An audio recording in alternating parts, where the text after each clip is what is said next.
வணக்கம் வணக்கம். நீங்கள் அனுராதபுரம் சிறையில் இருந்து பல்வேறு சிக்கல்களை எதிர்நோக்கிக் கொண்டு பேசிக் கொண்டிருக்கிறீர்கள். இங்கு இப்பொழுது ஐரோப்பிய அலைகளிலே உலகளாவிய ரீதியிலே GDBC.FM வானொலியை கேட்டுக்கொண்டிருக்கின்ற நேயர்களுக்கு நீங்கள் தற்போது படுகின்ற துன்பங்களை தயவு செய்து கூறுங்கள். அங்கு துப்பாக்கிச்சூடு சம்பவம் தொடர்ந்து கொண்டிருப்பதாக கேள்விப்பட்டிருக்கின்றோம். நீங்கள் பாதுகாப்பாக ஒரு கரையில் ஒதுங்கி இருந்து கொண்டு மிக மிக அவதானமாக இந்த உரையாடலை செய்யுங்கள். உங்கள் GDBC.FM. நேற்று மாலை தொடங்கப்பட்ட இந்த போராட்டத்தின் மூலம் அதன் பின்பாடு தொடர்ந்து வந்த பிரச்சனைகளின் பிறகு கைதிகளுக்கும் அலுவலர்களுக்கும் இடையில ஏற்பட்ட முரண்பாடு முற்றி அது கட்டளையால் எரிய தொடங்கினார் கைதிகள். அதன் பிறகு துப்பாக்கி சூடு நடந்து கொண்டிருக்கிறது. 5-6 கைதிகள் இறந்திருக்கின்றனர். 5-6 கைதிகள் இறந்திருக்கின்றனர். அது தவிர இரண்டு கைதிகள் காயமடைந்திருக்கிறார்கள். அரசியல் கைதிகள் தொடர்ந்து துப்பாக்கி சூடு கேட்டுக்கொண்டே இருக்கின்றது. 4 பக்கமும் மூடப்பட்டதாக இருக்கின்ற ஒரு சிறை கூட்டத்துக்குள்ளே வெளியில எங்கேயும் செல்ல முடியாத அளவுல இறுக்கமான ஒரு இடத்துல நம்ம அடக்கி வைக்கப்பட்டிருக்கிறோம். எப்படியாவது நம்ம வெளியில தப்பி போக வேண்டிய சூழ்நிலையில் இருக்கிறோம். காப்பாற்ற வேண்டிய எங்களை உயிரை எப்படி காப்பாற்றுவது தெரியாமல் சகல கைதிகளை உட்பட நாங்கள் பயன்போ இருக்கிறோம். நேற்று மத்தியானத்துக்கு பின்பாடு இருந்து இதுவரைக்கும் உணவு தண்ணீர் எந்த விதமான இதுகளும் வழங்கப்படவில்லை. தொடர்ந்து துப்பாக்கி சூடு சத்தம் கேட்டுக்கொண்டே இருக்கின்றது. இதுவரையில் எங்கள் கண் எதிரே 5-6 கைதிகள் இறந்திருக்கின்றனர். எம்எல்ஏ கைதிகள் 2 பேர், எங்களோட கூட்டத்தில் 2 பேர் காயப்பட்டிருக்கிறார்கள்.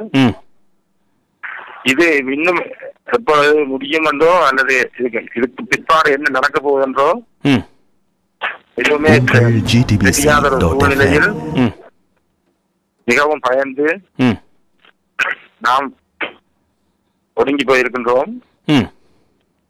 அடுத்த கட்டமாக என்ன செய்வதுன்னு தெரியாமல் இருந்து கொண்டிருக்கின்றோம். எத்தனை அரசியல் கைதிகள் நீங்க இப்பொழுது இருக்கிறீர்கள் அனுராதபுரம் சிறையில? 70 பேர் வரையில் இருக்கிறோம். இது குறித்து நீங்கள் ஏற்கனவே தெரியப்படுத்த வேண்டிய பாராளுமன்ற உறுப்பினர்கள் முக்கியமானவர்களுக்கு தெரியப்படுத்திருக்கிறீங்களோ?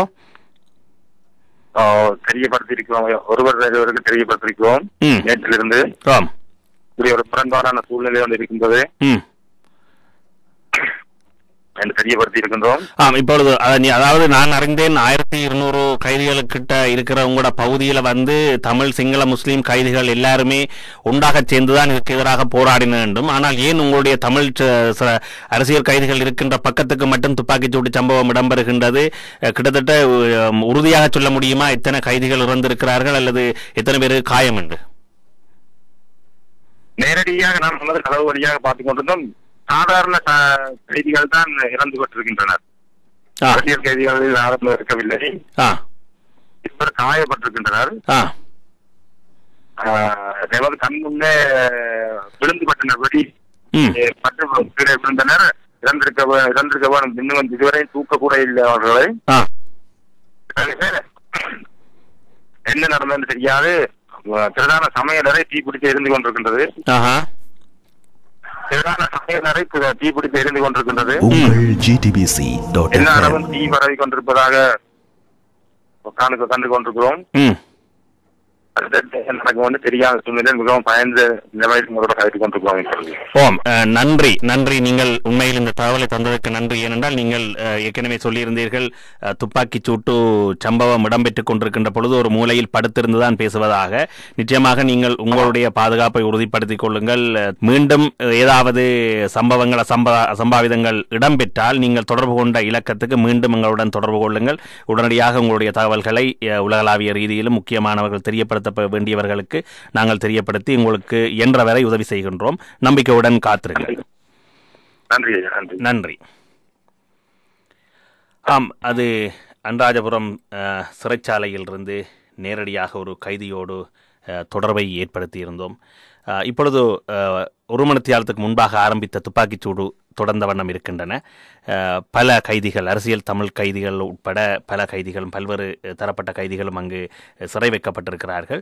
அவர்கள் தண்ணி வசதி, உணவு விநியோகம் போன்ற பல்வேறு விநியோகங்கள் பாரிய குறைபாடுகள் காணப்படுவதனை தெரிவித்து நேற்று முதல் போராட்டத்தை ஒன்றை ஆரம்பித்திருந்தார்கள். கூரை மீது ஏறியிருந்து தமிழ், சிங்கள, முஸ்லிம் கைதிகள் என்ற வேறுபாடு இல்லாமல் நிலைமையை கட்டுப்பாட்டுக்குள் கொண்டு வர முடியாத அரசாங்க தரப்பினர் உடனடியாக இந்த பிரச்சனை ஆரம்பிப்பதற்கு காரணமாக இருந்தது ஒரு எஸ்எஸ்பியை உடனடியாக புதிதாக நியமித்திருக்கிறார்கள். அவர் கடுமையான நடைமுறைகளை அங்கு அமுல்படுத்த புறப்பட்டதன் விளைவாக இவர்கள் போராட்டங்களை நடத்த முற்பட்டிருக்கிறார்கள். அதன் விளைவாக நிலைமையை கட்டுப்பாட்டுக்குள் கொண்டு வர முடியாத அரசாங்க தரப்பினர் மேலிடத்திலிருந்து உத்தரவை பிறப்பித்திருக்கிறார்கள். அவர்களை அடித்தோ விரட்டியோ துப்பாக்கிச் சூட்டை நிகழ்த்தியோ நிலைமையை கட்டுப்பாட்டுக்குள் கொண்டு வரும்படி. எனவே இன்று ஒரு மணித்தியாலத்துக்கு முன்பாக துப்பாக்கிச் சூட்டை ஆரம்பித்திருக்கிறார்கள் சிறையிலே. அதிலே பல கைதிகள் கொல்லப்பட்டிருக்கலாம் என்று அஞ்சப்படுகிறது. ஆனால் இவர் கூறியதன்படி 2 தமிழ் கைதிகளுக்கு காயங்கள் ஏற்பட்டிருப்பதாக கூறியிருந்தார். சாதாரண சிறை கைதிகளுக்குத்தான் பாரிய மண்டையில் துப்பாக்கிச்சூடு விழுந்து அவர்கள் இரத்த வெள்ளத்தில் ஓடிக்கொண்டிருக்கின்ற பொழுதும் அவர்களை வைத்தியசாலையை கொண்டு செல்ல முடியாத நிலை ஒன்று அனுராதபுரம் சிறைச்சாலையிலே காணப்படுவதாக அவர்கள் தெரிவித்திருக்கிறார்கள்.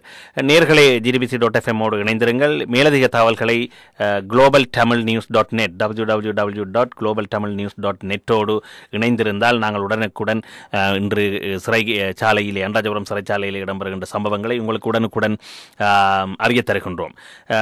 இணைந்திருங்கள் மேலதிக தகவல்களுக்கு. நன்றி நேயர்களே, இதுவரை இணைந்திருந்தமைக்கு. மீண்டும் விசேட தகவல்கள் கிடைக்குமாயின் உங்களுடன் தொடர்பு கொள்ளும் வரை விடைபெற்றுச் செல்லும் நான் குருபரன்.